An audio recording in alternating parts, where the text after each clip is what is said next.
I coined this term, at least I think I did, maybe somebody said it before me, but inventrepreneur. First things first, when I met Bill, I was an inventor and he helped turn me into an entrepreneur, got rid of some of the rough edges and things like that. But that's how I would self-describe as an inventrepreneur. So I'll take you through that journey a little bit. We are all collectively inventors. The four of us at our time at MIT won 3 or 4 different prizes for invention, the most notable and the capstone prize that we won, which was the Lemelson Inventor Prize. I'm a Lemelson Inventor Fellow, that's how I went to grad school. So first things first, we were inventors and we've come up with a lot of really amazing innovations to solve problems.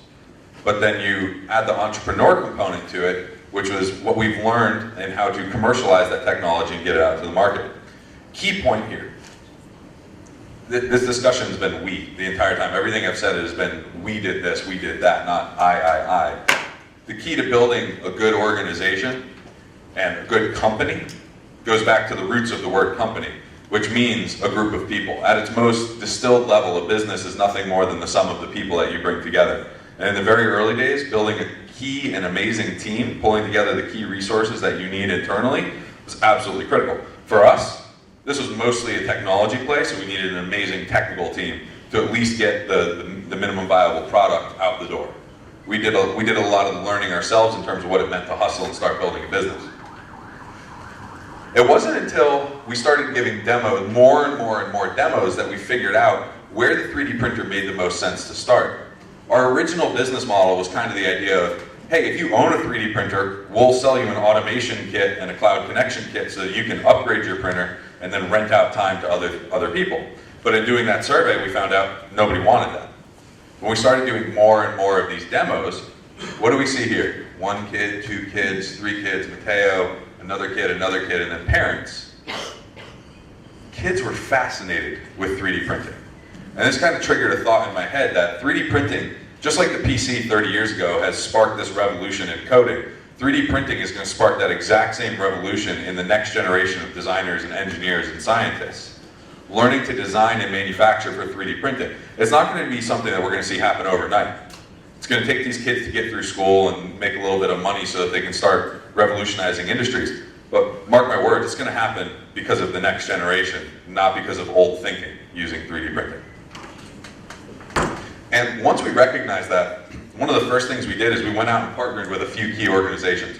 One was First Robotics. First Robotics is a US-based organization. It's an after-school program. They have about 15 to 20,000 schools in their network. And it's all about hands-on learning. This was actually founded by a professor from MIT 30-something years ago around a class that we took as students. The next one was Autodesk. You guys know what Autodesk is? So Autodesk is a 3D modeling software company. And the key thing with Autodesk versus PTC or SolidWorks or any of the other 3D printing or the 3D software companies is the fact that they give away software to kids for free, and they believe in education. They started their business in education, which eventually translated to this big commercial business that they have today, and that's why they're one of the most dominant players in the CAD space. And then the last one, which I'm going to talk a little bit more about, is Citizen Schools. So Citizen Schools is an after-school teaching program for inner-city school kids in the United States. These are kids from socioeconomically disadvantaged backgrounds with learning disabilities or behavioral issues. And we did something very bold, which was we went into the school, we said, we're going to teach kids not only to work together in teams, but to come up with an idea in a team. And then not just come up with an idea, but to design it using CAD software. Everybody said, no, CAD software is for adults only, and professional engineers. And we said, no, that's completely wrong. And not only are we going to teach them to do design, we're going to teach them to manufacture things themselves. And we did just that. So what you see right here is one of our students demonstrating to a couple of adults. This little girl is teaching this old man how a 3D printer works. She's 10 years old. It's totally doable. This was something that everybody said no would never work, but time and time again we have demonstrated success over and over and over again. But without getting into the details, we've done self-efficacy surveys to show the impact that hands-on learning, and more importantly, group hands-on learning using 3D printing enables in a classroom. The high-level trend is, over the course of 3 years, 6 different semesters, 6 different groups of kids, never the same group of kids, we did a pre and a post survey. In the very beginning, there was a very fat bell curve that was shifted towards hey, we don't really believe in ourselves, we don't believe in our ability to design, we don't believe in our ability to work in a group. And then by the end of the class, the bell curve shrunk and then it moved forward. So everybody got closer together and everybody got better together. That's a really, really important trend to have happening, and especially in these inner city school kids that everybody wrote off as this would never work.